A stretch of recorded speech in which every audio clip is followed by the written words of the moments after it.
This channel does not promote any violence, harmful, or illegal activities. All content provided by this channel is meant for an educational and information purpose only.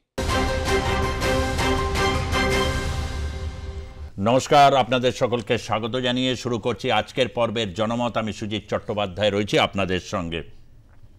গতকালও বলেছিলাম আপনাদের কাছে যে এই যে ভারতবর্ষে রাজনীতিতে কতগুলো বিষয় আছে, যেমন হচ্ছে পশ্চিমবঙ্গের এই যে ইলেকটোরাল রোল, যেটাকে নিয়ে এখন একটা বিতর্ক তৈরি হয়েছে।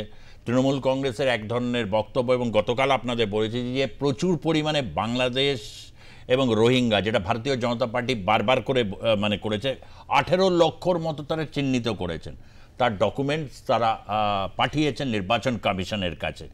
গতকালের জনমতে এই বিষয়টা খুব উঠে আসার পর রীতিমতো এটা নিয়ে একটা কিন্তু পশ্চিমবঙ্গের যে রাজনীতি বা তাতে কিন্তু একটা বেশ চাঞ্চল্য তৈরি হয়েছে, এবং আগামীকাল এই বিষয়ে তৃণমূল কংগ্রেস তাদের অবস্থান আরও বিস্তৃতভাবে জানাবে, এবং এই বিষয়টা আমরা নিশ্চয়ই আপনাদের কাছে তুলে ধরব। এই সমস্তগুলো 2026-এর বিধানসভা নির্বাচনের আগে একটা বেশ বড়সড় আকারে যে ইস্যু হয়ে আসছে, তার আগাম পূর্বাভাস বারবার আপনাদের কাছে দিয়েছি। সেই জুলাই আগস্ট থেকে, যখন বাংলাদেশ উত্তাল পরিস্থিতি, বৈষম্য বিরোধী ছাত্র আন্দোলন, তখন একের পর দফার পর দফা, তারপর এক দফাতে এসে শেখ হাসিনার সরকারের তথাকথিত পতন ঘটিয়ে তারা একটা জায়গায় অন্তর্বর্তী সরকার তৈরি করে। তার আইনি বৈধতা কি, এই সেই বহু পর্যায়ে পেরিয়ে 7 মাসে এসে দাঁড়িয়ে প্রচুর এক ধরনের স্টান্স আর কি দেখলাম, মানে অগ্নিগর্ভী ভাষণ। ভারতের প্রতি ভারতের সমস্ত দ্রব্য বাংলাদেশের মার্কেট ছেয়ে ফেলেছে। ভারতের হচ্ছে অস্ট্রেলিয়ার সাথে যদি ভারতের খেলা হয়, ভারতের বিপক্ষে যদি একটা কলা গাছও দাঁড়ায়, তাহলে সেই কলা গাছকে সমর্থন আমরা দেব। নানা কিছু, চীনে চিকিৎসা নিতে যাব, মানে ভারতে চিকিৎসা করে ভারতের লাভ হচ্ছে, আমাদের কি লাভ হচ্ছে, কত কথা, কথার পর কথা। কিন্তু তখন একটা কথা বলেছিলাম যে ভাঙা যত সহজ, গড়া তত সহজ নয়। এই যে বৈষম্য বিরোধী ছাত্র আন্দোলনের মধ্যে রাজনীতিতে প্রচুর উচ্ছ্বাস, তোড়ফোড় ভেঙে দেওয়া, বিভিন্ন সংখ্যালঘুদের উপর নির্যাতন, এইসব গোটা পৃথিবী যখন এই ছবিগুলো দেখছে, প্রথম যে প্রশ্নটা যে কোনো বিবেকবান মানুষ করবেন যে আপনারা গড়ছেনটা কি, বা কি পদ্ধতিতে গড়ছেন। কোনো ক্রিয়েটিভনেস নেই, নানা জায়গায় হচ্ছে অব্যবস্থা। সবচেয়ে বড় যেখানে দুর্বলতা তৈরি হয়েছে, আচ্ছা ঠিক আছে, তারা বলছে বিপ্লব করেছেন, অভ্যুত্থান করেছেন, খুব ভালো কথা। তাদের মতে বিশ্বের স্বীকৃতি অনেক পরে আসে, কারণ অনেক ওয়েট অ্যান্ড ওয়াচের পরে এগুলো আসে। কিন্তু যারা এগুলো শরিক হলো, যাদের পা গেল, চোখ গেল, প্রাণ গেল, তাদের কি চিকিৎসা হলো? একটা চিকিৎসা ব্যবস্থা পর্যন্ত তাদের নিজের নাগরিকদের জন্য তারা তৈরি করে দিতে পারেনি। এই সমস্ত প্রশ্নগুলো তোলা হয়েছিল কিসের জন্যে? বারবারই কথা করে বলেছিলাম যে এখানে পশ্চিমবঙ্গে এই বিদ্বেষকে নিয়ে এলে কিন্তু অসুবিধা হয়। তার কারণ হচ্ছে ভারতবর্ষের যারা নাগরিক, তারা অনেক বিষয়ের মধ্যে একটা বিষয় অত্যন্ত সেন্সিটিভ, সেটা হচ্ছে গণতন্ত্রের প্রশ্ন, ভোটাধিকারের প্রশ্ন। গোটা পৃথিবী জানে, ভারতবাসী প্রত্যেকে জানে, 1952 সাল থেকে 2025-এর আজকের দিন পর্যন্ত ভারতবর্ষের নির্বাচন হয়েছে, নির্বাচন হয়। এখানে নির্বাচনের ক্ষেত্রে নানা রকম অসঙ্গতি থাকে, তা নিয়ে তীব্র বিতর্ক হয়, রাজনৈতিক হানাহানি, সংঘর্ষ সবটাই বাস্তব, কিন্তু নির্বাচনটা হয়। এখন বাংলাদেশের যে পরিস্থিতি, তাতে একটা জিনিস খুব দরকার। প্রথমেই যে কথাটা বলবো যে জামাত, আজকের রাজনীতিতে জামাতের যে রাজনীতি, সেই রাজনীতি প্রবলভাবে চ্যালেঞ্জের সামনে গিয়ে দাঁড়াচ্ছে। জামাত যেভাবে উগ্রতাকে তারা প্রশ্রয় দিয়েছে বা ন্যারেটিভটা তৈরি করেছে, এবং যাতে হিজবুত তেহারি এবং হচ্ছে ইসলামিক ঐক্যজোট, নানা ফর্মে নানা রকম দল আছে, তারা যে সমস্ত কাণ্ড ঘটিয়েছে, তাতে কিন্তু একটা প্রশ্ন এসেছে। বাংলাদেশে আমি শুনছিলাম, সেখানে মাঝহারির বক্তব্য শুনছিলাম, সালাফি দর্শন এবং যে ইসলাম একটাই ভার্সন, এবং সেখানে সুফি ইজমকে যারা ফলো করছে তাদের নিয়ে ঐতিহাসিকভাবে যে তথ্যগুলো তারা বলছে, এবং ফরহাদ মাজার থেকে শুরু করে তারা হচ্ছে ডক্টর সলিমুল্লাহ খান, তাকে যে ভাষা আক্রমণ করছে বিভিন্ন রকম এই বক্তব্য থেকে, তাতে কিন্তু একটা জিনিস খুব পরিষ্কার যে বাংলাদেশের আগামী যেটা নীতিতে যেটা আসছে, মানে ইসলাম একটি পদ্ধতিতে তারা নিয়ে যেতে চাইছে, এবং সেক্ষেত্রে কোনো মডারেট ইসলাম বা হচ্ছে কোনো এর তারা স্পেস রাখতে চান না। ফলে একটা সাংঘর্ষিক পরিস্থিতি তৈরি হয়েছে। জামাতে দুজন সশস্ত্র বলা যেতে পারে, তারা প্রতিরোধের সম্মুখীন হতে হয়ে দুজনের প্রাণ গেছে। তার আগেও বিভিন্ন জায়গায় হয়েছে, কোথাও কোথাও হচ্ছে ছাত্রদল নিয়ে, বিএনপি নিয়ে আমরা একটা বিশেষ পর্ব করেছিলাম, সেখানে এই কথাটাই বলা হয়েছে যে ছাত্রদল বা বিএনপি তাদের ইকোনমিক সিস্টেম নেই, ছাত্রদল তোলাবাজির উপর দাঁড়িয়ে থাকে, তাদের একমাত্র অর্থনীতি রোজগারের বিষয় হচ্ছে তোলাবাজি। এই বিষয়টা যেমন একদিকে রয়েছে, এবং তার সাথে নানা রকম হচ্ছে প্রশ্রয়, হুমকি, এবং বলা যায় একটা ন্যারেটিভের যুদ্ধ চলছে। সেই ন্যারেটিভের যুদ্ধে কিন্তু কখনো কখনো ডক্টর মোহাম্মদ ইউনূস অসহায় বোধ করছেন। কিন্তু তার বক্তব্য শেষ যে বক্তব্য তিনি বিবিসির সঙ্গে সাক্ষাৎকারে বলেছেন যে ভারতের সাথে সম্পর্ক ভালো করা ছাড়া কোনো উপায়ই আর নেই, অর্থাৎ there is no other option. এই কথাটাই কিন্তু শুরুর দিন থেকে আমরা বলতে চাইছিলাম যে এটা বাস্তবিক পক্ষে সম্ভব নয়। কিন্তু ডক্টর মোহাম্মদ ইউনূস তিনি কি বলেছিলেন প্রথম দিকেই, তিনি তখনও অধিষ্ঠান হননি গদিতে, তিনি বলেছিলেন যদি বাংলাদেশ অশান্ত হয়, শর্ত দিচ্ছেন, তাহলে কিন্তু সেভেন সিস্টার্স তারা অশান্ত হবে। মণিপুরের উদাহরণ দেওয়া হয়েছে প্রচুর টাইম লাইনে, আমার উদ্দেশ্যে জ্ঞানবর্ষী এবং অগ্নিবর্ষী বক্তব্য উইথ গালাগালি, যে মণিপুরের ব্যাপারে বেশি নজর দিন, বাংলাদেশ ব্যাপারে না দিলেও হবে, সব ব্যাপারেই দিতে হবে। কিন্তু তার এই বক্তব্যটা কিন্তু সেই সময় যথেষ্ট পরিমাণে সন্দেহ তৈরি করে দিয়েছিল যে বাংলাদেশ অশান্ত হলে, অর্থাৎ বাংলাদেশে, তাহলে তিনি বলতে চেয়েছিলেন বাংলাদেশের শান্তি রক্ষার দায় ভারতের। এই কথাটা দিয়ে তিনি কি একটা স্পেস তৈরি করেছিলেন। 7 মাস পরে বোঝা গেল যে সেদিনের অনুমান কি খুব একটা ভুল ছিল আমাদের। তিনি বলছেন যে ভারতের সাথে সম্পর্ক ভালো ছাড়া করা কোনো উপায় নেই। তৌহিদ হাসান যিনি পররাষ্ট্রমন্ত্রী, তার বক্তব্য হচ্ছে যে এখানে অনেকে বহু এপিসোডে দেখেছে, কারণ আমরা যেখান থেকে দাঁড়িয়ে প্রোগ্রাম করছি, যে স্টুডিও থেকে কাছাকাছি বাংলাদেশের মানুষ এখানেই বেশি আসেন এবং তারা চিকিৎসা নিতে আসেন, সেখানে শূন্য খা করছে, অনেক মানুষ চিকিৎসা পাচ্ছেন না, অনেকের দরকার, জরুরি দরকার, তারা পাচ্ছেন না। তার কারণ ভারতও একটা কঠোর অবস্থান তাকে নিতে হয়েছে, একমাত্র কারণ সংখ্যালঘুদের উপর নির্যাতনের কারণে। তখন এই পরিস্থিতি হয়েছিল যেখানে ভিসাকে কিন্তু এখনো পর্যন্ত ইজি করা যায়নি। এই পরিস্থিতি তৈরি করার জন্য দায়ী কে থাকবে? দায়ী ডক্টর মোহাম্মদ ইউনূস যেমন থাকবেন, তাকে নিয়ে চর্চা হচ্ছে বিভিন্নভাবে, তাকে সকলে দায়ী করছেন, তার কারণ তিনি দায়িত্ব নিয়েছিলেন। এবং অবশ্যই জামাতের রাজনীতি একটা বড় রকম কিন্তু প্রশ্নের সামনে এসে দাঁড়াবে। কোন পথে এগোবে বাংলাদেশ? ডেডলাইন বাংলাদেশ কি বলছে, আপডেট কি বলছে, আজকে ওই বিষয় নিয়ে সিরিয়াস চর্চাতে আমরা থাকব। রয়েছেন আন্তর্জাতিক সম্পর্ক বিশেষজ্ঞ বিশিষ্ট অধ্যাপক ডক্টর দেবাশিস নন্দী, তাকে স্বাগত জানাচ্ছি। রয়েছেন ইতিহাসের বিশিষ্ট অধ্যাপক এবং জাতীয়তাবাদী চিন্তা চেতনার অন্যতম প্রবক্তা অধ্যাপক দেবাশিস চৌধুরী, তাকেও স্বাগত জানাচ্ছি। এবং উত্তরবঙ্গ থেকে আমাদের সঙ্গে রয়েছেন বিশিষ্ট রাজনৈতিক বিশ্লেষক গৌতম দত্ত। গৌতমবাবু, আপনাকেও আমি স্বাগত জানাচ্ছি। আমি প্রথমে একটু দেবাশিস চৌধুরী আপনাকে দিয়ে শুরু করে, আপনার বক্তব্য ছিল অনেকাংশে সত্য যে বাংলাদেশ গৃহযুদ্ধের দিকে এগোচ্ছে এবং তার সমস্ত সিমটম সেই দিকে রয়েছে। আজকে জামাতের সশস্ত্র মানে জামাত যে ছিল সিম্পলি যে একটা নৈরাজ্যের সময় ওই যে এলোমেলো করে দে মা লুটে পুটে খাই, আর হচ্ছে জল ঘোলা করে দিয়ে মাছ ধরার যে কৌশল, এই করতে গিয়ে কিন্তু খুব একটা বিচ্ছিরি পরিস্থিতি তৈরি হয়েছে। তার আগেও সহিংসতার ভুড়ি ভুড়ি উদাহরণ, এগুলো তো এক ধরনের নৈরাজ্য যা গৃহযুদ্ধের দিকে নিয়ে যায়।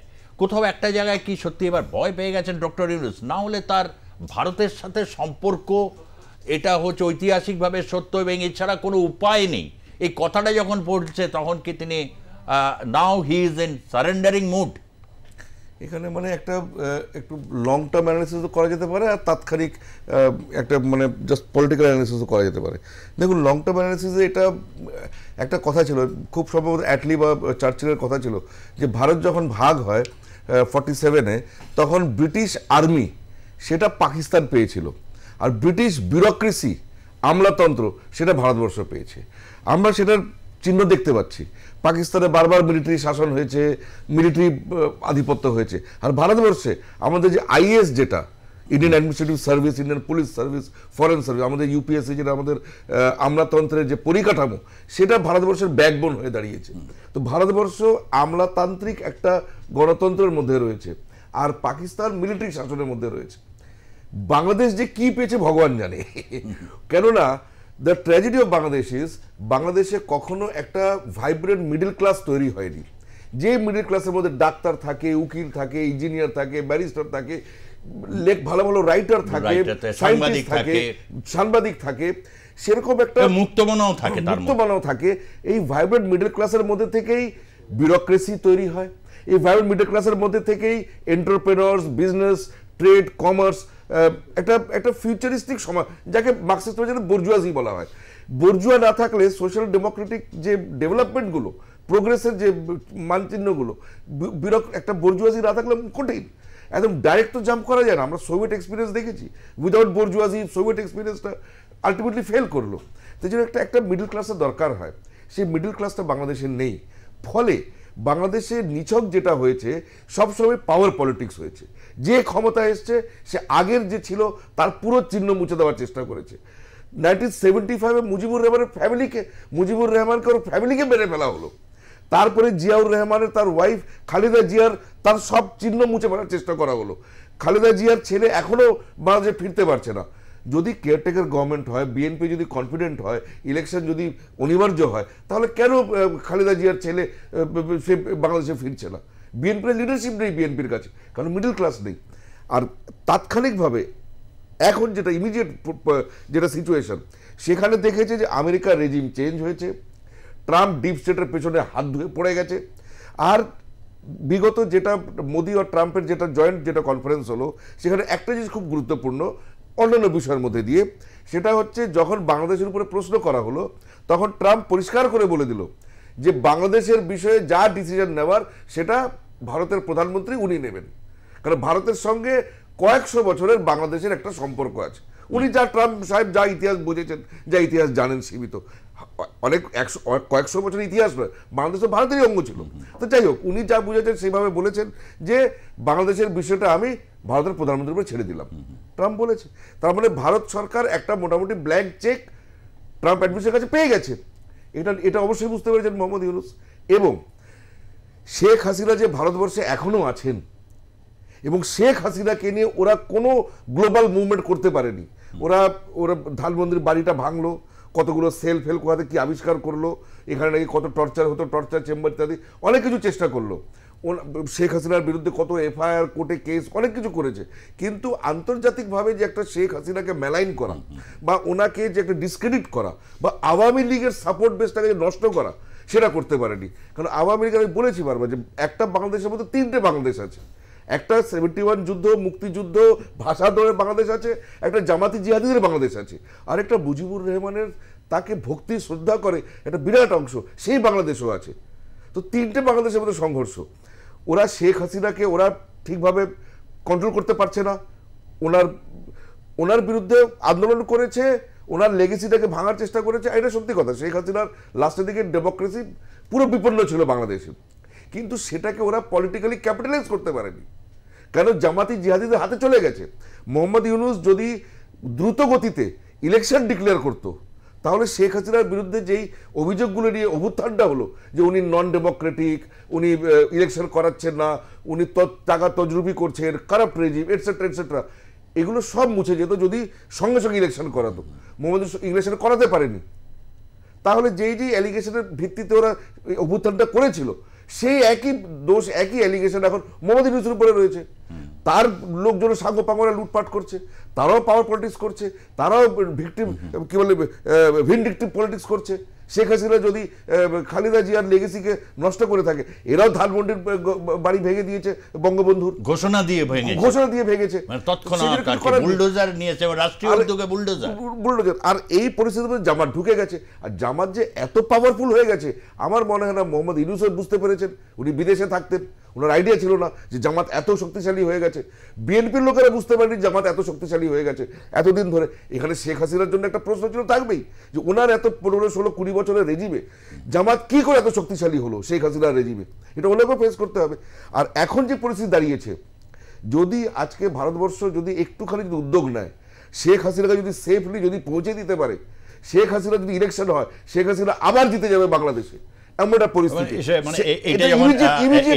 এটা যখন আপনি ইঙ্গিত দিলেন, আমরা প্রত্যেকেই জানি, অনেকে আমাদের বাংলাদেশের যারা তারা হয়তো অতটা আপনার অবহিত নন, আপনি বিজেপি আরএসএস এর সঙ্গে আপনার মানে এইটা ফিলিংস, মানে এইরকম কি কোনো উদ্যোগের ব্যাপার? আমি বলছি ডক্টর দেবাশিস নন্দীর কাছ থেকে কোনো খবর নেই, কিন্তু হতে পারে, কারণ শেখ হাসিনা যখন এতটা সার্ভাইভ করেছে, ওর পার্টি সার্ভাইভ করেছে, উনি সোশ্যাল মিডিয়াতে বক্তব্য দিচ্ছেন, আর সেটাকে ইউনিসেফ ডিসক্রেডিট করতে পারছে না, মানে পলিটিক্যালি করতে পারছে না, তারা গাজরে করছে যা করে। বাংলাদেশের এই যে বিবদমান রাজনৈতিক শক্তি, সে জামাত হোক বিএনপি হোক, পারস্পরিক সংঘর্ষে লিপ্ত থেকেছে। আমরা দেখলাম যে সুমধুর সম্পর্ক বিএনপি এবং জামাতের, সেটা অনেকটাই ক্ষীণ হয়ে গেছে, ক্ষীণতর থেকে ক্ষীণতম পরিস্থিতি। কিন্তু সবাই এক বিষয়ে একমত, সেটা হচ্ছে শেখ হাসিনার বিরুদ্ধে। শেখ হাসিনার পাশে একদম স্ট্রংলি ভারত ছিল, আছে, এবং যেটা আর কি বোঝা যাচ্ছে যে এই ক্ষেত্রে তারা একটা বড় রকমের পদক্ষেপের ক্ষেত্রে যে ইঙ্গিতটা পাওয়া যাচ্ছে, তাহলে কি শেখ হাসিনাকে ভারত ওখানে কি করবে? এবং এটা তো প্রায় শিওরই হয়ে গেছে যে আওয়ামী লীগ নির্বাচনে, যখনই নির্বাচন হোক, তারা নির্বাচনে তারা প্রতিদ্বন্দ্বিতা করতে চলেছে। মানে এটার কোনো আর ইফসান বার্ডস আছে বলে আর কেউ মানে সেরকম সন্দেহ করছে না।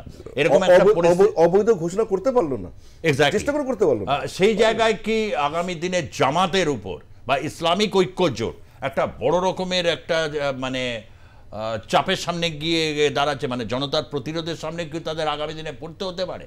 ধন্যবাদ। বাংলাদেশের যে পলিটিক্যাল যে ইকুয়েশন, আগে যদি আমি হাসিনা মানে চলে যাওয়ার আগে বন্ধ ধরি, 3টে ট্রেন্ড ছিল, 4টে ট্রেন্ড ছিল। একটা হচ্ছে আওয়ামী লীগ, একটা হচ্ছে বিএনপি, একটা হচ্ছে জাতীয় পার্টি যেটা এরশাদের, মুসলিমদের এরশাদ, একটা জামাত। তো বাংলাদেশের পার্লামেন্টে প্রায় 300 সদস্য বিশিষ্ট পার্লামেন্টে কখনোই জামাত কিন্তু 10টার বেশি আসন পায়নি, কখনোই পায়নি। এবং 2001 থেকে 2006 যেই মানে বিএনপি জামাতে জোট এসেছিল, সেই সময় জামাতের খুব কমই সিট ছিল, কিন্তু কমন মিনিমাম প্রোগ্রাম কি তাদের, কমন ইন্টারেস্ট জামাত আর বিএনপি দুজনেই রাইট উইংস পলিটিক্যাল পার্টি এবং অ্যান্টি মুজিব, অর্থাৎ অ্যান্টি ন্যাশনালিস্ট। অর্থাৎ জিয়াউর রহমানকে মুজিবুর রহমান যথেষ্ট স্নেহ করতেন এবং তাকে স্বাধীনতার ঘোষণা করতে দিয়েছিলেন, কিন্তু তিনি নিজেই এইভাবে প্রোপাগেট করেন তিনিই স্বাধীনতার ঘোষক। অর্থাৎ ইতিহাসকে বিকৃত করার একটা বাংলাদেশের ট্রেন্ড রয়েছে। আর বাংলাদেশের পলিটিক্স হচ্ছে একটা হচ্ছে প্রতিহিংসা এবং ষড়যন্ত্র, এই দুটোর মাঝামাঝি সবসময় চলে। শেখ হাসিনা চলে যাওয়ার পরে একটা নতুন যুক্ত হয়েছে একটা ফোর্স, সেটা হচ্ছে এই ছাত্র কোটা বিরোধী ছাত্র আন্দোলন, যারা তারা একটা নতুন দল গঠন করলো এটা।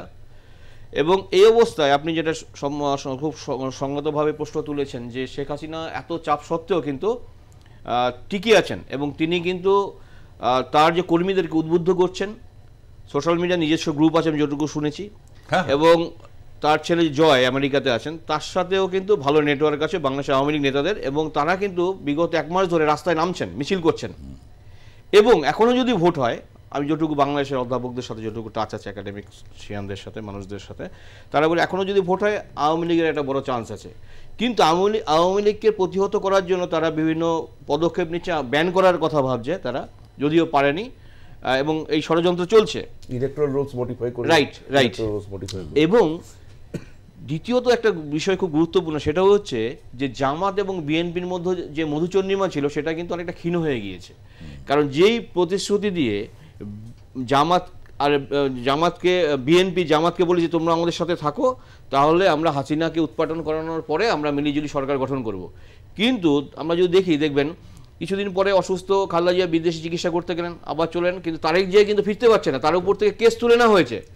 অর্থাৎ তিনি জানেন যে দেশে এলে তাকে আরও বিপাকে পড়তে হবে। অর্থাৎ minus BNP minus Awami League একটা নতুন র্যাডিক্যাল যে ফোর্স বাংলাদেশে রয়েছে তাদের মাধ্যমে একটা সরকার গঠন করতে চায়। এবং জামাতের যে আমির, তার একটা বক্তব্য দেখলাম আমি গতকাল একটা নিউজ পেপারে, অমর্ত্য সেন যেটা মন্তব্য করেছে, তার ধর্মনিরপেক্ষতার কথা বলেছিলেন। অর্থাৎ সেখানে বলছে ধর্মনিরপেক্ষতা যে ভণ্ডামি জামাতের আমিরের কাছে, অর্থাৎ তারা ধরেই নিচ্ছে ইসলামের মধ্যে কিন্তু অনেকগুলো লাইন আছে, শিয়া, সুন্নি, আহমেদিস, সুফি যেটা বললেন, এবং সুফিদের নিয়ে সাউথ এশিয়াতে সার্কের মধ্যে সম্মেলন হয়, সুফি সম্মেলন প্রতি বছর, এক এক বছর এক একটা দেশে হয়। অর্থাৎ একটা উদার মানবতাবাদী ইসলামের যে ঘরানা, সেটাকে কিন্তু নস্যাৎ করতে চাইছেন। অর্থাৎ যেটা আপনার এই যে ওহাবি যে একটা প্রো ওহাবি একটা ট্রেন্ড, এবং আব্দুল আল্লাহ মওদুদি যেটা পাকিস্তানের স্বাধীনতার পরে করেছিলেন, তাদের অনুগামীরা কিন্তু বাংলাদেশে রয়েছেন। এবং দেবাশিস বাবু, অধ্যাপক দেবাশিস চৌধুরী যেটা সঙ্গতভাবে বললেন একটা প্রসঙ্গ, ঠিকই পাকিস্তানের যে পলিটিক্যাল কালচার এবং মিলিটারি কালচার সেটা কিন্তু ইনজেক্টেড হয়েছিল বাংলাদেশে, কারণ দীর্ঘদিন তারা পাকিস্তানের আন্ডারে ছিল। বলে সেই প্রো পাকিস্তানি এবং প্রো ওহাবিদের গোষ্ঠীটা সবাইকে ধ্বংস করা যায়নি, সেই রাজাকারদের সবাইকে শেষ করা যায়নি, তাদেরকে ফাঁসিতে লটকানো যায়নি। এই অংশটা দেশের মধ্যে এবং দেশের বাইরে ছিল প্রচণ্ডভাবে। হাসিনা যেই মুহূর্তে চলে এলেন ভারতবর্ষে, তারা উজ্জীবিত হয়েছেন এবং তারা মনে করছেন অ্যান্টি ইন্ডিয়ান এই সেন্টিমেন্টকে জাগ্রত করে, যেমন পাকিস্তান সবসময় ওইভাবে একটা অংশ অ্যান্টি ইন্ডিয়ান সেন্টিমেন্টকে জাগ্রত করে তারা ভোটে বৈতরণী পার করেন। বাংলাদেশে ওই ফোর্সটা ভাবছে, স্বপ্ন দেখছেন তারা যে তারা ক্ষমতা আসবে, কিন্তু এটা সম্ভব নয়। এই কারণ বাংলাদেশে যারা বিএনপি পন্থী বুদ্ধিজীবী, যারা এখনো বিশ্বাস করেন যে জামাতকে আমরা নিয়েছি, আমরা ভুল করেছি, ওই সময় জামাতকে প্রয়োজন ছিল, কিন্তু জামাত আমাদেরকে যেভাবে কোণঠাসা করবে না ভাবতে পারিনি, তারা এটা বুঝতে পেরেছে। বিএনপির মধ্যে একটা উদার একটা অংশ আছে, ছোট অংশ, তারা মনে করে, তারাও এই ঘটনার নিন্দা করছে, সংখ্যালঘুদের উপর অত্যাচার। এবার বলে আমরাও শাসন করেছি, বিএনপি ধরুন দুবার বাংলাদেশে শাসন করেছে, এর সাথে চলে যাওয়ার পরে, তার আগে তো অবশ্যই করে জিয়াউর রহমানের সময়, তারা বলেছেন আমাদের সময়ে হয়েছিল এরকম কিছু সংখ্যালঘুদের অত্যাচার, কিন্তু এর তো ভয়াবহতা যায়নি, ল অ্যান্ড অর্ডার এতটা খারাপ ছিল না, এটা ঠিক। 2001 থেকে 2006 ওই সময় সংখ্যালঘুদের উপর অত্যাচার হয়েছে, এবং ওই সময় আপনার বাংলাদেশে র্যাব নামাতে হয়েছে, সন্ত্রাসবাদী গোষ্ঠীগুলো তৎপরতা বৃদ্ধি পেয়েছে। এবং তারেক জিয়া, যেটা বলুন দেবাশিস বাবু, আমি গিয়েছিলাম ঢাকা কয়েকবার, সেদিকে তারেক জিয়া নিজে তোলা তুলতেন, এবং ছাত্রদের দৌরাত্ম, আওয়ামী লীগের ছাত্রলীগের ছাত্রদের কি আর দৌরাত্ম, বিএনপি ছাত্র দলের যে দৌরাত্ম ছিল সেই সময়, যে লাইভ লিড করতেন, কল্পনা করা যায় না। ফলে ওই সময় যেটা হয়েছে, বাংলাদেশে কিন্তু ল অ্যান্ড অর্ডার খারাপ হয়েছিল, কিন্তু এতটা খারাপ হয়নি, যেটা এরা প্রতিশ্রুতি দিয়ে। আমি ইউনেসের প্রসঙ্গে আসি তৃতীয়ত, যে তিনি একজন বিশিষ্ট অর্থনীতিবিদ, নোবেল লরিয়েট, তার কাছ থেকে প্রত্যাশা ছিল বিশ্ববাসীর, ভারতবাসীর তো বটেই, বাংলাদেশবাসীর তো বটেই, ঠিক আছে হাসিনা পুরোটা যে সঠিক কাজ করেছে তাই না, কারণ সে দুটো ইলেকশন তিনি করতে দেন, বিরোধীদের স্পেস দেন। যদি দিতেন আজ এই দিন আসতে হতো না। বিএনপি বরং যদি বিএনপিকে স্পেস দিতেন, উনি বুদ্ধিমতির কাজ করতেন, বরং এই জামাত বা রেডিক্যাল ফোর্সটা উঠতেন না, এতটা শক্তিশালী হতো না। এখন এই অবস্থায় ইউনিট যেটা প্রথমে ভেবেছিলেন যে একটু এই যে অপরিণত যে ছাত্র, যারা কোটাবিলি ছাত্র, যারা উপদেষ্টা মনে অনেকে গ্র্যাজুয়েটও হননি, তাদের কোনো না আছে রাজনীতির জ্ঞান, না আছে অর্থনীতির জ্ঞান, না আছে বিদেশনীতির জ্ঞান, তারা আবেগে চলেন এবং বয়স এবং জ্ঞান দুদিক দিয়ে তারা একটা পিছিয়ে রয়েছেন। তারা কখনো ভারত দখল করার কথা বলেন, উত্তর পূর্ব ভারত দখল করার, কলকাতা দখল করার পরিণত হতেন, এই ধরনের মন্তব্য তারা করতেন না। এবং কেন করেছেন হচ্ছে ইউনিসের বিরুদ্ধে অনেক দুর্নীতির মামলা ছিল, আর্থিক কেলেঙ্কারির মামলা ছিল, সেগুলো থেকে বেল আউট পাওয়ার জন্য তিনি তোষামোদি করেন, এবং তিনি বুঝে গেছেন এই মুহূর্তে জামাতের যা ক্ষমতা, তাই জামাতেরকে সমর্থন করে তোষামোদ করে আমাকে ক্ষমতায় থাকতে হবে, এবং যতদিন লিঙ্গারিং করা যায় নেক্সট ইলেকশনটা, ততদিন পর্যন্ত আমি নিজেকে গুছিয়ে নেব। এবং বাংলাদেশের যে পলিটিক্যাল ট্রান্সফরমেশন হচ্ছে, উনিও চাইছেন, আমি কিছু সূত্রে খবর পাচ্ছি, যে ওনার নেতৃত্বে বা ওনার প্রভাবে আরেকটি রাজনৈতিক গোষ্ঠী বাংলাদেশে যাতে তৈরি হয়, যাতে করে ওই গোষ্ঠীটা ক্ষমতায় এসে হাসিনা এবং বিএনপি মেইন স্ট্রিমে দুই পলিটিক্যাল পার্টিকে সাইডলাইনে। এটা অনেকটা দূর কি বাত, কিন্তু আমি একটা প্রশ্ন করে আপনার কাছ থেকে জেনে তারপর আমি একটু গৌতম দত্তের কাছে আসব। জামাত পাওয়ারফুল ছিল 2001-এ, এবং জামাতের সাথে কখনো শেখ হাসিনা যখন ভারত থেকে ফিরে যখন বাংলাদেশের রাজনীতিতে প্রবেশ করছেন, তাকে হিজাব টেনেই ভোটে লড়তে হয়েছিল, স্পষ্ট নির্দেশিকা ছিল। তারপর ধীরে ধীরে তার ক্রম উত্তরণ ঘটেছে, কিন্তু জামাতও নিজেকে মডিফাইড করে যে জায়গায় করেছে, বিএনপি অস্বীকার করতে পারেনি। কিন্তু এই যে সাম্প্রতিক যে ঘটনার কথাটা উল্লেখ করছি, কোথাও কি তিতিবিরক্ত বাংলাদেশের মানুষ, তারা সত্যিকারের এবার একটা রেজিস্ট্যান্সের দিকে, এবং তারা তো একটা বড় অংশ তো প্রতারিত হলেন। এই প্রশ্নটা তো আমরা করছি না, বাংলাদেশের বিভিন্ন জায়গা থেকে আসছে, তারা মিছিল মিটিং করছেন যে তারা আহত হলেন, নিহত হলেন, কিন্তু কি পেলেন? আজ রেজিস্ট্যান্সটা এটাও কি এই জায়গায় স্টিয়ার করছে, যেটা জামাতের কাছে প্রকৃত অশনি সংকেত? কারণ পিপলস রেজিস্ট্যান্সের সামনে জামাত হয়তো সেভাবে কখনো পড়েনি। ইয়েস, জামাত কিন্তু যে রাজনীতিটা করতো চোরাগুপ্ত রাজনীতি যেটাকে বলে আন্ডারগ্রাউন্ডে থেকেই করতো, এবং তাদের যে ঘাড়ে বন্দুক রাখতো একদম এবং ঘাড়ে বন্দুক রাখতো, এবং তাদের যে প্রধানকে ফাঁসিতে মানে ঝোলানো হয়েছিল কয়েক বছর আগে, এবং তাদের অনেক যারা ক্যাডার বেস্ট এটা পার্টিটা, তো অনেকদেরকে জেলে পাঠানো হয়েছিল আমরা জানি, দুষ্কৃতি অনেক রয়েছে জামাতে, কিন্তু তারা সংখ্যায় কম কিন্তু খুবই ভিজিবল এবং খুব অ্যাক্টিভ, ফলে তাদেরকে দেখা যায়, কিন্তু বাস্তব রাজনীতির সাথে তাদের কিন্তু লিঙ্ক নেই। অর্থাৎ বাংলাদেশে যেটা দেখছি সোশ্যাল মিডিয়াতে বিভিন্ন মিডিয়াতে, এটা কিন্তু পুরো বাংলাদেশের চিত্র নয়। অর্থাৎ তারা অ্যাক্টিভ বলে তার মানে এই নয় যে বাংলাদেশ আগামী দিনে এই রিলিজিয়াস মাস্টার্সদের দ্বারা পরিচালিত হবে, এটা কিন্তু নয়। ধরুন জামাতের যদি সদস্য সংখ্যা থাকে 100 জনে অ্যাক্টিভ, যদি আওয়ামী লীগের সদস্য সংখ্যা থাকে 500, তাদের মধ্যে হয়তো 50 জন অ্যাক্টিভ, বাকিরা কিন্তু চুপচাপ আছে, তারা শান্তিপ্রিয়, তারা জীবনের নিরাপত্তার জন্য বাইরে যায় না। জামাত কিন্তু মরবো বা মারবো এই রাজনীতি বিশ্বাস করে। সুতরাং এই যে সোশ্যাল মিডিয়ার দাপাদাপি দেখে, আস্ফলন দেখে আমরা কিন্তু এটাই সিদ্ধান্ত আসতে পারি না জামাত আগামী নিয়ে লিড করবে।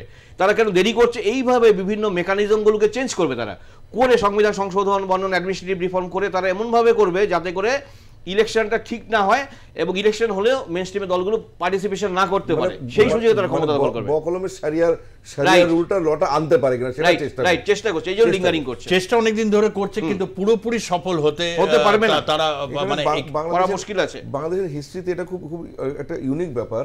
1820 সাল থেকে কিন্তু এরকম ট্রেন্ড আছে।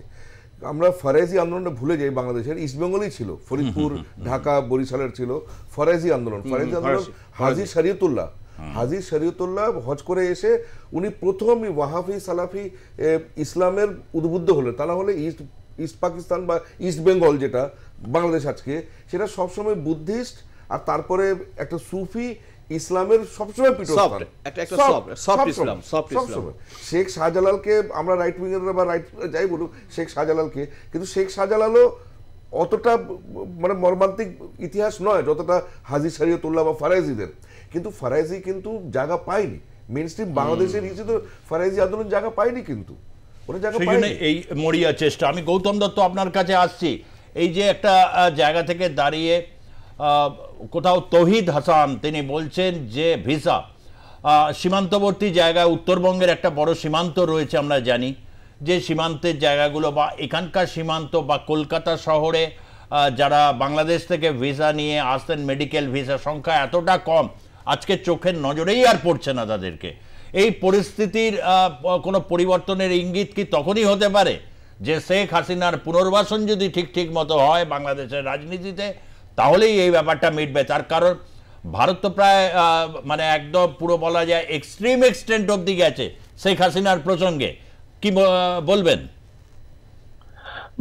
আমি আপনাদের বলি যে 2023 সালে আমরা যদি একটু লক্ষ্য করে দেখি তাহলে দেখব প্রায় পরিসংখ্যানগত ভাবে বলা যায় যে প্রায় 16 লক্ষর কাছাকাছি মানুষ ভিসা পেয়েছিল, এবং 2024 সালের আগস্ট মাস পর্যন্ত যদি আমরা উল্লেখ করে দেখি তাহলে দেখব প্রায় 8 লক্ষর কাছাকাছি ভিসা পেয়েছিল। এই মানুষগুলো বেশিরভাগ ক্ষেত্রে ভারতবর্ষে এসছে, তার 1/3 মানুষ চিকিৎসার জন্য তারা এই ভিসাটাকে নিয়েছিল। বাণিজ্যিক কারণ বা ঘুরতে আসার কারণটা অনেকটাই গৌণ। পাশাপাশি আমাদের মনে রাখতে হবে যে আজকে আমাদের এই যে ইউনূস সাহেবের যে আজকে নরম মনোভাবাপন্ন, এটার পিছনে অন্য কারণ আমি কিন্তু স্ট্রেট ওয়েতে দেখবো না। আমার যেটা মনে হয়েছে যে এর পিছনে অন্যতম কারণ হচ্ছে দুটো বিষয়। এক হচ্ছে ডিসেম্বর মাসে যদি নির্বাচন হয়ে থাকে তাহলে পরে বাংলাদেশ এই মুহূর্তে যে বিষয়গুলোতে সবচেয়ে বেশি অস্বাস্থ্যকর অবস্থায় পড়ে আছে, তার একটা হচ্ছে চিকিৎসা, একটা হচ্ছে খাদ্যদ্রব্য মূল্যের বৃদ্ধি এবং স্থিতিশীল সরকারের একটা অভাব। এবং মনে রাখতে হবে যে আমাদের খুব কাছেই চলে আসছে বন্যা, অর্থাৎ এই বন্যার দ্বারা কিন্তু প্রতি বছর এই জল বন্টন নিয়ে ভারতবর্ষের সঙ্গে দীর্ঘদিন থেকে বাংলাদেশের একটা টানা হেঁচড়া চলছেই, সেটাও কিন্তু একটা সমস্যা।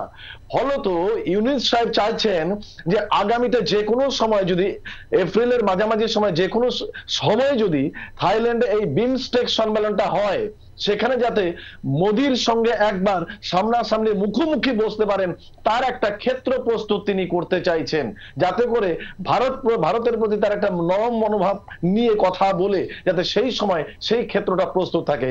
কারণ সংখ্যালঘুদের উপর পরম্পরা অত্যাচারের কারণে ভারত সরকার ইতিমধ্যে অসম্ভব অসন্তুষ্ট হয়ে আছেন বাংলাদেশের উপর। এই বাস্তবটাকে আমরা অস্বীকার করতে পারবো না। ফলত সেই সম্মেলনে যাতে একটা স্বাভাবিক পরিবেশ পরিস্থিতি তৈরি করতে পারা যায়, তার জন্য কিন্তু ইউনূস সাহেব সুন্দরভাবে একটা রূপরেখা তৈরি করবার জন্য চেষ্টা করছেন, আমার যেটা মনে হচ্ছে। আর দ্বিতীয় আরেকটা বিষয় আমি গতদিনে বলবার চেষ্টা করেছিলাম যে টিআইবি যেখানে দাঁড়িয়ে, টিআইবির যিনি অন্যতম প্রধান অর্থাৎ ইফতার কামারজান, এই ইফতার কামারজান যে আছে এই ভদ্রলোক, এবং সেই সঙ্গে এই কি বলবো এটাকে আপনার সিপিডির যে চেয়ারম্যান অর্থাৎ রেহমান সাহবান, যে অর্থনীতিবিদ, বিশিষ্ট অর্থনীতিবিদ, তিনিও কিন্তু বর্তমান সময়ে বাংলাদেশে সন্ত্রাসবাদ সমস্যা, বাংলাদেশে সন্ত্রাসবাদ দমনের ক্ষেত্রে কোন প্রকার সংস্কার হচ্ছে না, বাংলাদেশে দিনকে দিন চুরি ডাকাতি ছিনতাই থেকে শুরু করে যেভাবে একের পর এক বেড়ে যাচ্ছে, এই একের পর এক বেড়ে যাওয়াটাকে কিন্তু তারা অত্যন্ত শঙ্কা হিসেবে প্রকাশ করেছেন।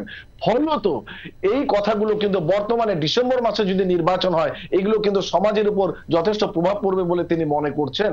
ফলে এই সময় বাংলাদেশে স্থিতিশীল পরিস্থিতি তৈরি করাটা হচ্ছে আসু সবচেয়ে কি বলবো সমস্যার নিরসন করাটা তার পক্ষে সবচেয়ে বেশি জরুরি হয়ে দাঁড়িয়েছে।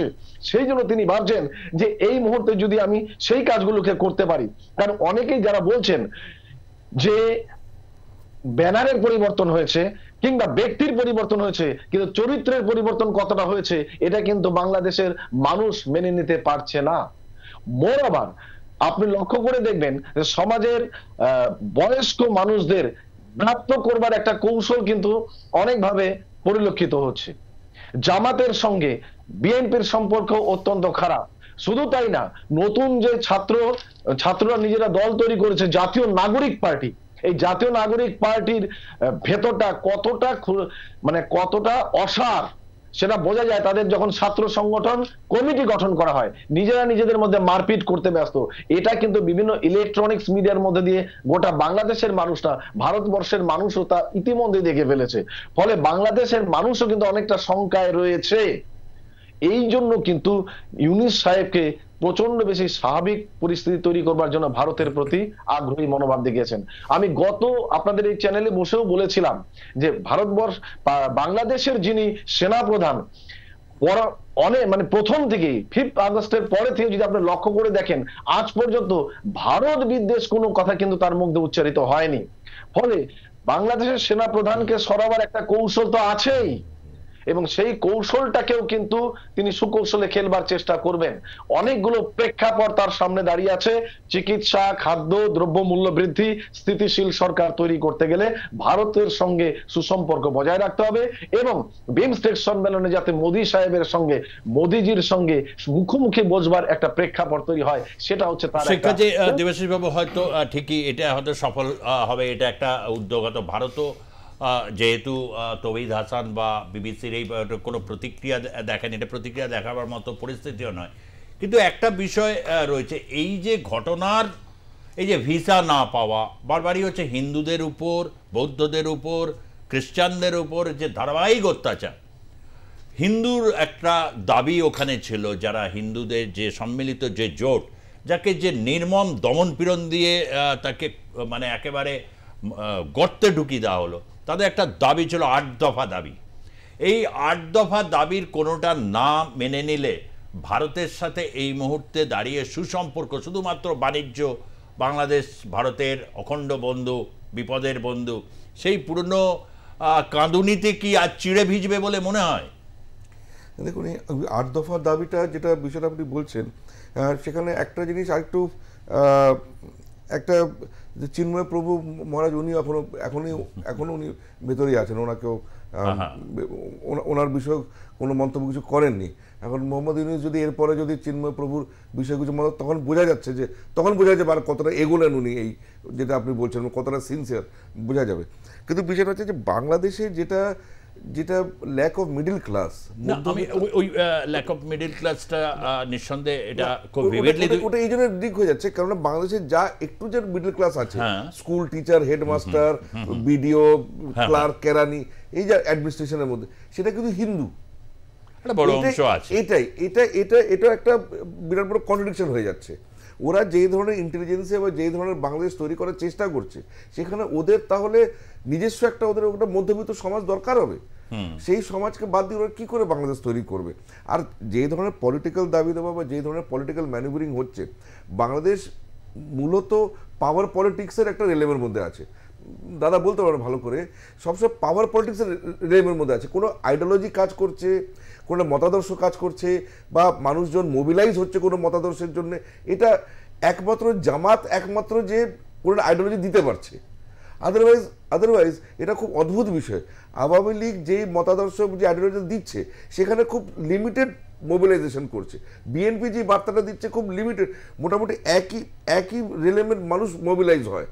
কখনো বিএনপির জন্য মোবিলাইজ হবে, কখনো আওয়ামী লীগের জন্য মোবিলাইজ হবে। কিন্তু সেই অর্থে যে একটা আইডিওলজি দিয়ে মোবিলাইজ করে, ইউথকে মোবিলাইজ করে পলিটিক্স করা, আমাদের দেশে আমরা দেখেছি 77-এ জয়প্রকাশ নারায়ণের মুভমেন্ট, ইউথ মোবিলাইজ হয়েছে, ছাত্র যুব সমাজ মোবিলাইজ হয়েছে। তারপর আমরা কেজরিওয়ালের সময় দেখেছি, এই আন্না হাজারের সময় দেখেছি ইউথ মোবিলাইজ হয়েছে। তো কোনো একটা আইডিওলজি, কোনো একটা বার্তাতে মোবিলাইজ হবে, কিন্তু এখানে তো সেটা হচ্ছে না। শেখ হাসিনাকে সরাবার কথা ছিল, সরে গেছে। তারপরে তো কোনো রাস্তা খুঁজে পাচ্ছে না ওরা। কেন ওরা কোনো আইডিওলজি বা কোনো একটা মতাদর্শগতভাবে যে একটা গড়বে কিছু, যেটা দিয়ে আপনি শুরু করলেন প্রোগ্রাম, যে ভেঙে ফেলাটা খুব সহজ, কিন্তু গড়বে কোন ভিত্তিতে, কিসের ভিত্তিতে, কি গড়বে? ধীরে ধীরে যদি পদক্ষেপ, যখন তিনি সুর নরম করছেন এবং তিনি বার্তা দিচ্ছেন, যেটা বিমস্টেকে যদি একটা বৈঠকে সেটাও যদি কৌশল হিসাবে তাও হয়, একটা বার্তা দিচ্ছেন, কিন্তু এই ক্ষেত্রে তো একটা বড় একটা প্রশ্ন যে সংখ্যালঘুদের, যেটা কিন্তু রাষ্ট্রসংঘে ভলকার তুর্কের রিপোর্টেও সেটা রয়েছে, এবং 8 দফা দাবি। একদমই শেখ হাসিনার সময় তো জামাত রাইজ করেছে। এক্স্যাক্টলি, শেখ হাসিনার টেরোরই তো জামাত এতটা পাওয়ারফুল হয়েছে। তো সেটা বেসিক কন্ডিশন থেকেই যাচ্ছে, এই রাষ্ট্রের বেসিক কন্ডিশন থেকেই যাচ্ছে। তার যেটা পাকিস্তান লেগেসি, আমাদের মনে রাখতে হবে 1946-এ মুসলিম লীগ ম্যাক্সিমাম ভোট এই ইস্ট বেঙ্গল থেকে, বাংলাদেশ থেকে পেয়েছিল। মানে এইটা কি এখন বাংলাদেশের মূলত পলিটির কি এই অবস্থা, মানে মন রয়েছে পাকিস্তানের দিকে, কিন্তু পাকিস্তানের সঙ্গতে নেই, মানে একেবারে ভাড়ে মা ভবানী। ওরা কিন্তু তাহলে ভারতের উপর যদি নির্ভরশীল হতে হয়, কিন্তু মন ভারতের দিকে সায় দিচ্ছে, এইরকম একটা জায়গায় আজকের বাংলাদেশ দাঁড়িয়ে আছে। কেননা ছাত্র যুব সমাজ যেটা নতুন, আমি এক সেকেন্ড, ওরা যেটা বলছে ওরা কিন্তু ভুল বলছে না। ইস্ট বেঙ্গল, ইস্ট পাকিস্তান থেকে কিন্তু ম্যাক্সিমাম মুসলিম লীগ ভোট পেয়েছিল।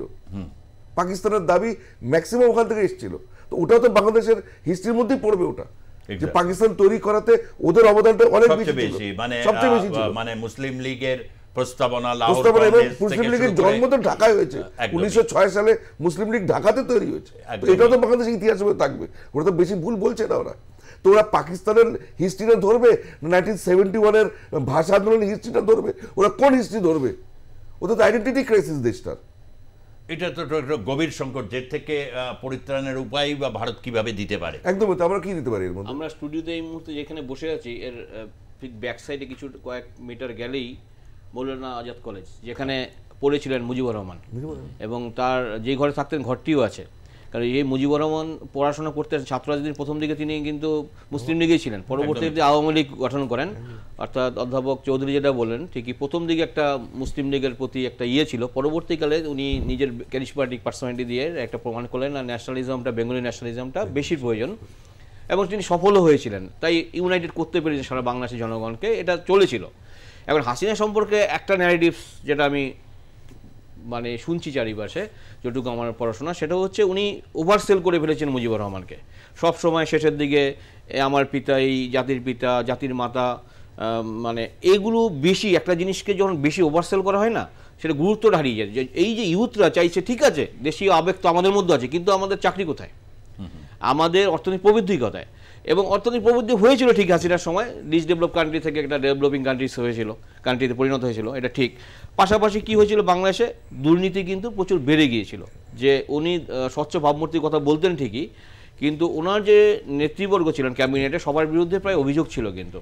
এবং ওই সময় ঘুষ থেকে শুরু করে একটা জিনিস, আর আপনি যে রেডিক্যাল ফোর্সের কথা বলেন না, শেখ হাসিনা একটা সময় আপোষ করেছিলেন রেডিক্যাল ফোর্সের সাথে, এবং ওই সময় কিন্তু উত্থান ঘটেছে, সেটা ওইভাবে প্রোপাগেটেড হয়নি আর কি। এটা ইন্ডিয়ান আউটলুক থেকে হাসিনাকে আমরা বেশি বিশ্বাস করি, এবং হাসিনার প্রতি আমাদের একটা সফট কর্নার আছে, কিন্তু ওটা কিন্তু আমি যদি নিরপেক্ষভাবে বলি, তারও পুরোটা ঠিক ছিল না।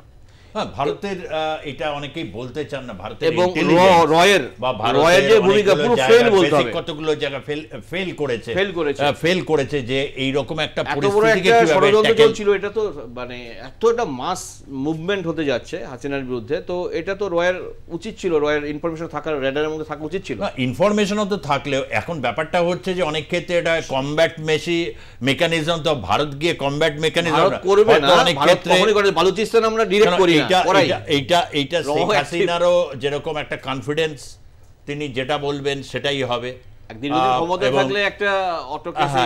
এবং যেটা মুজিবুর রহমানের ক্ষেত্রে তাকে যে কেউ হত্যা করতে পারে বাঙালিরা, তিনি কখনো এটা বিশ্বাসই করতে চান। এই যে নিজের সম্পর্কে একটা খুব সুন্দর কথা বলেন, আমি একটু মিলিয়ে দিই মুজিবুরের সাথে হাসিনার এই পয়েন্টটার মধ্যে। খুব পপুলার যখন হয়ে যায় কোনো জননেতা, ওভার কনফিডেন্ট হন, এবং মুজিবুর রহমান কিন্তু তিনি যখন ক্ষমতায় এসেছিলেন তখন দেশে 2-3 রকম সংকট ছিল। একটা ছিল অর্থনৈতিক সংকট, দ্বিতীয়ত ছিল ল অ্যান্ড অর্ডার ছিল না, শান্তিরক্ষী বাহিনী গঠিত হয়েছিল, এবং তার যে ছেলে, বড় ছেলে কামাল, সে কামালের বিরুদ্ধে অনেক অভিযোগ ছিল, অনেক রকম অভিযোগ ছিল। মুজিবুর রহমান কিন্তু কোনো স্টেপ নেননি, এবং তিনি চাকমারা দেশ স্বাধীনতার পরে চাকমা নেতাও গেছিলেন দেখা করতে, মুজিবুর রহমান একমাত্র ওই চাকমাদের সাথে কথাও বলেননি। কেন? মুজিবুর রহমান এরকম লোক নয়। কি মনে হয়েছিল? চাকমারা নাকি স্বাধীনতা যুদ্ধ অংশগ্রহণ করেনি। কিছু কিছু ক্ষেত্রে তিনি অ্যালুপ করতেন, আমাকে কে মারতে পারে, আমি জাতির পিতা। ফলত যেটা হচ্ছে শেখ হাসিনার ক্ষেত্রে যেটা হচ্ছে, আমি 16 বছর ক্ষমতায় আছি, আমি এই মেকানিজমের মাধ্যমে ক্ষমতায় থাকবো, কেউ আমাকে উৎপাদন করতে পারবে না।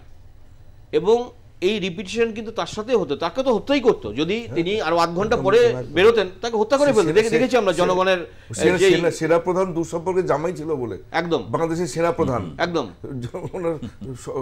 আত্মীয় বলে, মানে কোন একটা জায়গায় একটা সেফ প্যাসেজ তৈরি করার জায়গাটা মানে এটা করেছে। হয়তো একটা রক্তস্নাত বাংলাদেশ তৈরি হওয়া থেকে তিনি রক্ষাও করতে পেরেছেন, পুরোটা হয়তো করতে পারেননি, কিন্তু তার জায়গা থেকে সেটা তিনি রক্ষা করতে পেরেছেন। কিন্তু যেটা এই জায়গা থেকে একটা প্রশ্ন দেবাশিস বাবু এটাও আছে, আপনি মিডল ক্লাসের কথা বলছিলেন, বাংলাদেশের যে একটা মিডল ক্লাস, হয়তো এটা নানা মেকানিজমে হয়তো তৈরি হচ্ছিল শেখ হাসিনার সময়, তার কিছু কিছু, কিন্তু জামাত বা ইসলামী ঐক্য জোট, তার যে রাজনীতি, সেখানে মিডল ক্লাস ভূমিকা নেই, তৈরি হওয়া খুব মুশকিল, মানে তৈরি হওয়া স্পেসই তো পাবে না। মিডল ক্লাসের স্পেস দরকার, মিডিয়া স্পেস, বাক স্বাধীনতা, জামাতের এরকম লিবারাল লাইফস্টাইল। মিডল ক্লাস তো কাফির, একদম মিডল ক্লাসটা কাফির, ওদের সরাতে খুব সহজ আরো বেশি। এবং আমি বলছি বাংলাদেশের মিডল ক্লাস একটা সময় ছিল, ভালোই রোল প্লে করেছিল। 69 গণ অভ্যুত্থান, 71, এবং 71-এ স্বাধীনতা হয়েছে 16 ডিসেম্বর, তো 14 ডিসেম্বর সব বুদ্ধিজীবীদের মেরে ফেললো, প্রায় প্রধান বুদ্ধিজীবীদের, ঢাকায় ইউনিভার্সিটি অধ্যাপক থেকে শুরু করে শিল্পী, সাহিত্যিক, লয়ার, যাতে করে দেশটা বুদ্ধি শূন্য হয়, যে আমাদের তো ছেড়ে দিতেই হবে, পাকিস্তানি সেনারা বুঝে গিয়েছিলেন, সারেন্ডার করতেই হবে। তারপরে বুদ্ধিজীবীদের বিকাশ ঘটেছে, আবার ঘটতে পারেনি, 2বার মিলিটারি রেজিম হচ্ছে বাংলাদেশে। সেখানে যখন মিলিটারি রেজিম থাকে, বুদ্ধিজীবীদের বিকাশ ঘটে না, মিডল ক্লাসের রোল থাকে না। কারণ মিডল ক্লাসের রোলটা সেখানেই থাকে যখন সরকারের বিরোধিতা করা যায়, সরকারের ভুলগুলো দেখানো যায়, এবং সেটা গণমাধ্যম গুরুত্বপূর্ণ ভূমিকা পালন করে। কারণ গণমাধ্যমের গুরুত্বপূর্ণ ভূমিকা পালন করা সম্ভব নয় সামরিক শাসন থাকলে। অ্যাক্টিভ জুডিশিয়ারি হয়, একদম।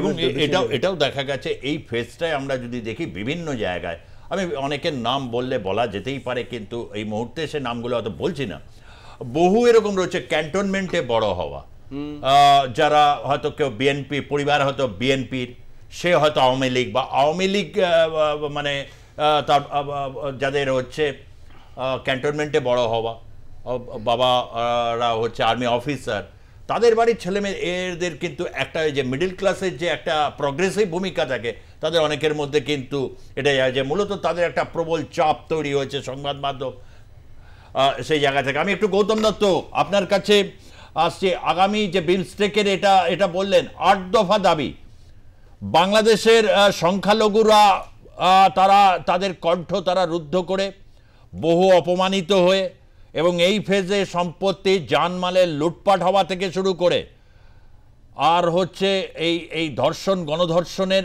যে ঘটনাগুলো বিভিন্ন সময় হয়েছে, সেখান থেকে বাংলাদেশকে যেই আসুক বা যেভাবে ভারতের সাথে কনফিডেন্স তৈরি করতে গেলে 8 দফা দাবি একটা বড় কিন্তু একটা প্রশ্ন থাকবে। কারণ সেইটা নিয়েই কিন্তু যে পরিস্থিতি, চিন্ময় ব্রহ্মচারী এবং তার পরবর্তী যে ভয়ঙ্কর হিংসা যে ছড়িয়ে পড়েছিল, যেটা বাংলাদেশ বারবার বলতে চেয়েছিল, এগুলো কিছুই না, ভারতীয় মিডিয়ার হচ্ছে অপপ্রচার। আজ কিন্তু দাঁড়িয়ে যখন তার সুর নরম করতে হচ্ছে বিপদ বুঝে ডক্টর ইউনূসকে, তাহলে এই 8 দফার প্রশ্নটা কতটা আগামী দিনে গুরুত্ব পাবে, বা এটা আদৌ ফয়সলা এই মানে আগামী দিনে সম্ভব কিনা? দেখুন, 8 দফাতে যেভাবেই গুরুত্ব পাক না কেন, আমি মনে করি যে ইউনূস সাহেব সম্পূর্ণভাবে মুখোশের অন্তরালের থেকে এই কথাগুলো আলোচনা করেন। এবং নতুন যে আজকে যারা নতুন দল তৈরি করছে, আমি তো তাদের বর্তমান যে সেদিন যে সভাটা হয়েছে, সেই সভাতে সেই সরকারের যত বাসে করে সেখানকার সাধারণ লোকজন সেই সভায় এসেছিলেন, সেটা তারা করতে পারেন না।